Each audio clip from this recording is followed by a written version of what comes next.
Ndashimira Imana ko yatuvanye mu mujyi wa Kigali ikatugeza inaha mu cyaro, tubashije kuza kubasura duherukana ubushize, tuza kudusura no kuduha ikiganiro, abantu baragukunze cyane, twe tuje kureba ahantu tuye.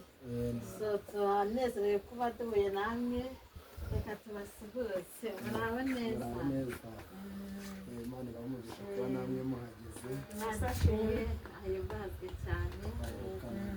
Kiriya gihe ariko Imana irabikoze bahageze. Amina, Imana yadufashije turahageze, twifuje kubageraho kuko abantu barabakunze cyane, natwe twarabakunze, twifuje kuza guhura namwe.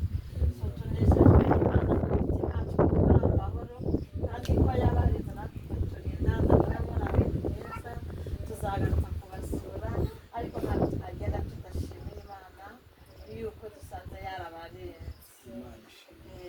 Mbere yo gusenga tuje kuririmba umuririmbyi umwe w'igitero kimwe uvuga ngo mu ijuru imbere y'Imana, turaririmba 120 niturangiza dusenga Imana.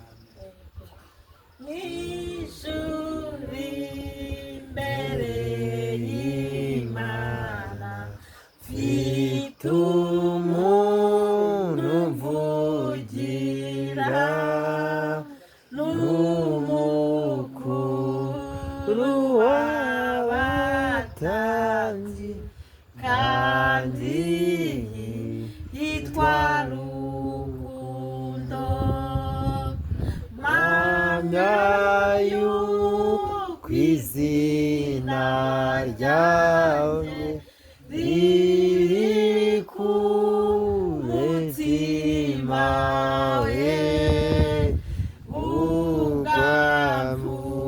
ugamvugira n'amazi wawunyirukanaho,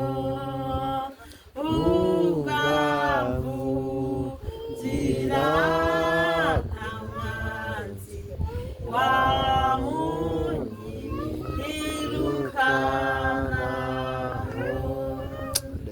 Data mu izina rya Yesu, uri Imana y'amahoro, uri ibyiringiro by'abakwizera. Mana, turagushimiye kuko udukunda, turakunezerewe kuko uri inshuti nziza, turakunezerewe kuko uri data wa twese, izina ryawe nirihimbazwe. Turagushimiye ko waturinze guturuka i Kigali kugera mu karere ka Kamonyi, turagushimiye kuko warinze abacu, twamara guhura tugashima izina ryawe ko dusanzwe twese turi amahoro, izina ryawe nirihimbazwe. Turagushimiye ko dusanze ari bazima, hereza umugisha uyu muryango, ukomeze kubagura, ukomeze kubakomeza mu murimo wawe.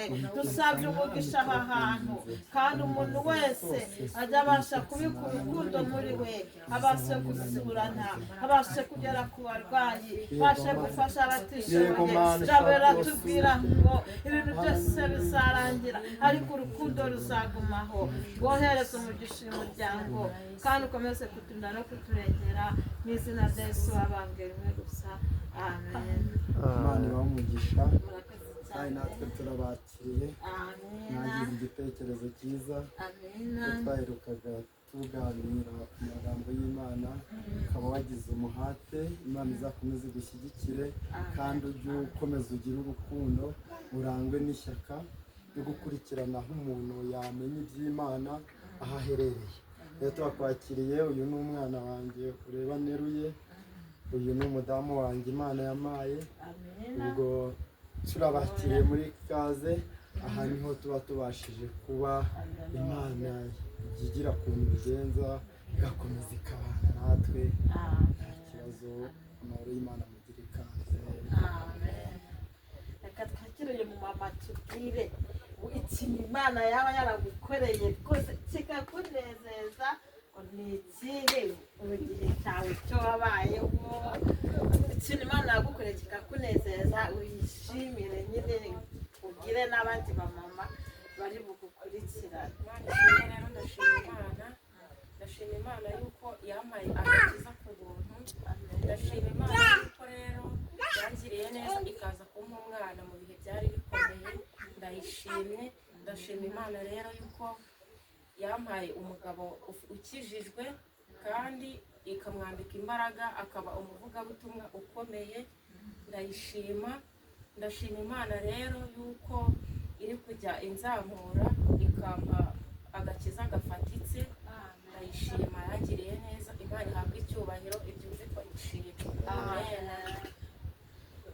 Imana ibahe umugisha rero, tuzagaruka. Murakoze cyane, musigarane niba ariko mwunganiye. yego Uyu mwana muri kureba hano ni umwana n'uwa 4, yego 3 bagiye batambuka, ariko uyu mudamu niwe twabaga turi kumwe, nta wundi nazanye, niwe twashakanye, ibyago bikajya biba turi kumwe.